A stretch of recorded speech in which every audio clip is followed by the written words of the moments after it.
DIY. What you're seeing here is a rapper that made $82,000. And most of you have probably never heard of him unless you're on Fiverr. Look at how I did it. They ain't really feel it, but I had to make it happen to build up a foundation. Talk of the town, had to shut it down in the booth, stomping on the ground, got the ground shaking. There we go. Fiverr is a website that originally used to give people the opportunity to set up their own store within Fiverr and sell their services for $5. If you can make a jingle, if you can make a beat, if you can mix it and you're willing to sell it for $5, Fiverr had a place for you.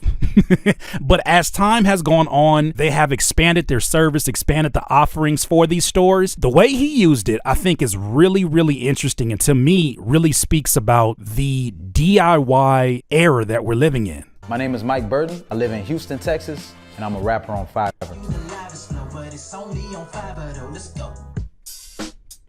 Mike began writing and performing customized rap songs for clients on Fiverr in 2016. I do songs for people's podcasts, for their YouTube intros, songs for loved ones, anything where a song can be made that rap is required. I mean, I'm pretty much gonna do it. That's how I like my combo. In 2022, Mike brought in $9,200 a month writing and performing rap songs on Fiverr. The process of making a song for Fiverr, I have it set for 3 days, but realistically, it could take me 30 minutes. If they give me a title of a show, I technically count the syllables. The name of the show is, I don't know, Get Money Now, Get Money Now. So you can go, get money now, we gonna print it, da-da-da. I imagine most of the customers that come through looking for somebody to do a rap is probably not folks that are like you and I who like do this as a profession. It's probably folks who are like, man, I got this product, right? Hear me out. I'm just trying to see if you could do a little bit of a rap diddly. A little rap diddly. Can you do a little rap diddly? I just figured that's probably the majority of the customers. You gotta understand who are you speaking to and what do you need them to know in one sentence. And that's where I come in. So the title of his Fiverr is, I will make a rap for your YouTube channel or podcast. $65. It includes mixing and mastering. It gives commercial use. He'll even provide background music, and it gets you 30 seconds for that $65. Not a bad deal. Altogether, he's brought in almost $500,000 since joining Fiverr. That man made $500,000. DIYers. Didn't know what I wanted to do. I knew that I eventually had to grow up and get a job, but I just couldn't figure it out. He spent the next few years working at fast food restaurants, grocery stores, and call centers. Doesn't that sound like a lot of us who are trying to figure out how to monetize our art, especially pre-burst of the internet that we know today, pre-social media? This was the grind for a lot of us. I saw people that had high school diplomas and they were working alongside me. So I'm like, I'm obviously not using the degree that I got. And I'm just like, what am I doing with myself? Just felt like a lonely path. So I'm like, I got all this energy. I'm almost 30 and I don't even know what I'm doing. And that almost 30 energy? The more birthdays you have, happy birthday, you're 28 years old. Something about that 3 in front of the 0 makes you feel like, damn, I'm embarrassed not having my whole life together. I knew music was the epicenter of what I needed to do. So I was like, I'm too good. I believe in myself too much. So Mike hired someone off of Fiverr to make cover art for his mix. And damn it, don't that look like some Fiverr artwork? Fam, this is who I hope AI kicked the ass of first. Get y'all asses out of here. This is crazy. It wasn't until many years later, I was actually in between work. For some reason I got back on Fiverr and I saw that people were mixing songs and rapping. I checked out some of the rappers. I'm like, I don't know. I could do this. I kind of had a feeling he did more than just say, oh no, I could do this. I kind of have a feeling he seems like a really nice guy. And I think, you know, because of CNBC, he probably didn't want to say the real, but I'm gonna tell you what the hell I seen. And what I said when I first seen rappers were using Fiverr, I was like, man, this shit whack as hell.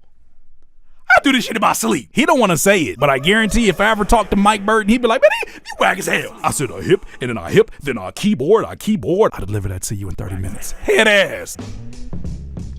Mike joined Fiverr in 2015, but quit shortly after. That's when he found out that shit wasn't as easy as he might have thought it was. My first gig was I just didn't understand it. It was a kid. He said, make a song about how it's okay to listen to Eminem. I quit too. If my first Fiverr gig was an 11-year-old who sent me a request, hey, I paid the $65. I was just wondering, could you make a rap song about why it's okay to listen to Eminem Got a bunch of kids in my school, they're giving me a hard time. I would quit too. I don't blame him for leaving. I canceled. I was like, yeah, no, that sounds like a term paper, not a rap, not a verse. But then I came back again. I was working, but I wanted to see if I can just make a little extra side money. How many rappers in here right now is afraid to do this because of what your other rap friends may say or what your other friends or your family may say? Oh, baby, you're charging $5 for 30 seconds of your music? You're cheapening your value. This man rejoined and charged $5 for 30 seconds of his music because he knew how fast he could create it. He saw an opportunity that eventually landed to $500,000 in total revenue on Fiverr. That's nuts. Mike earned an extra $300 over the next few months, writing songs for clients. This is the interesting thing, is that I think this is when most people would quit. Even when they see a little momentum, this is kind of what happens in beat selling for producers. Finally, sell a few beats and they're like, I mean, it's taking care of my phone bill. He would leave his day job to record the songs during his lunch breaks. Hey, that's a grind. My mans will be at work, doing his normal job, and then on his lunch break, instead of eating, go home and fulfill orders on Fiverr. Look, when you want it, you want it. And then they eventually called me in and said, Mike, can you come to the office? I was like, oh, I'm finna get fired. And they said, you know, we gotta let you go. They were emotional, like, chill. My man's got fired from his job. My manager said, I know you're still doing that music thing. I hope that works out for you. He didn't say it sarcastic. And I was like, I appreciate that, man. Here's where he had a whole lot more maturity than I did. You bring me into a room and tell me you about to let my black ass go. In the midst of telling me you finna let my black ass go, you say, oh man, but that music thing you doing, hope that goes well. I'm swinging over the head. Like I'm swinging over the head. I'm knocking shit over. I worked at Quiznos. I'm knocking over all the turkey ranch and Swisses. I'm pouring out all the ranches and I'm making a scene. That's how my little music thing is going.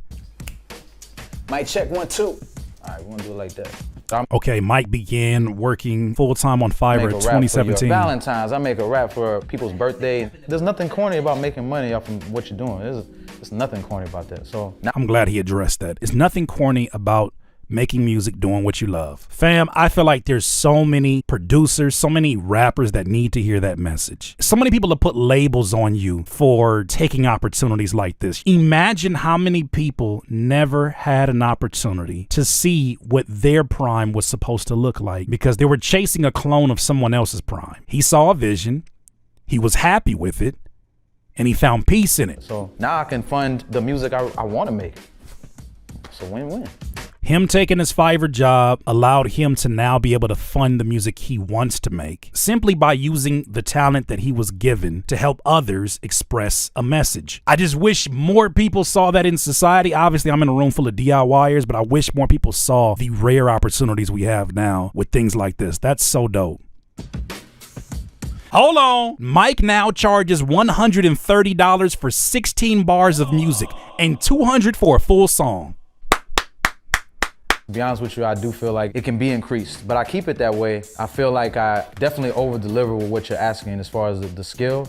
And then if you want a video, which is a performance of me rapping the original song, then that's an additional $100. Now let's think about this, because this is something they don't highlight in this video. That camera cost something, but now because he took a chance on something as a DIYer, he's able to now advance it because he's reinvesting it into the thing that actually first made him money. That's super dope. I'm writing, recording, mixing, filming, editing. The amount of work, all that could cost is hundreds, if not $1,000. So I'm keeping it insanely low cost for what I'm doing. I write it down, ball it up, then kick it with a 1-2 combo like that. But I had to make it happen a bit. So here's how the breakdown happens on a website like Fiverr, because obviously you making all that bread, they want a little bit off the top. Fiverr takes a 15% commission from Mike's revenue. He also spends about $270 a month on subscriptions for audio production and bookkeeping software. That is such a low overhead. Certain types of songs I won't produce. Anything with violence, cursing, profanity. I'll do diss songs, but I have to know that it's really just fun. Like everything is very lighthearted. That's dope.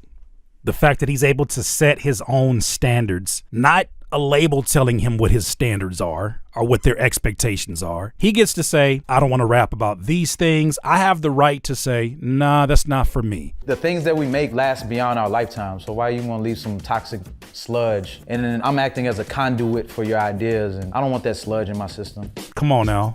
Making time for my own music is mandatory. See, that was my question. How often he's able to work on his own music, but he just said it. He's freed up his time. I'll have no energy for anyone else if I don't make my own stuff. I've done it. I burnt out. I start running out of ideas for people. But when I can do my own thing, then I get rejuvenated. I said, okay, what you want me to do? Hello. When you're a freelancer, you're technically never off the clock. Even if you're not actually working. 486,375. My man said there's no cap in my raps. This is the era I feel that we're living in, the DIY culture. So I salute a Mike Burton for taking that chance and doing something that maybe on paper doesn't appear the most cool thing to do, but allows you to do something that's even cooler than all of that, which is support you and your family. DIY.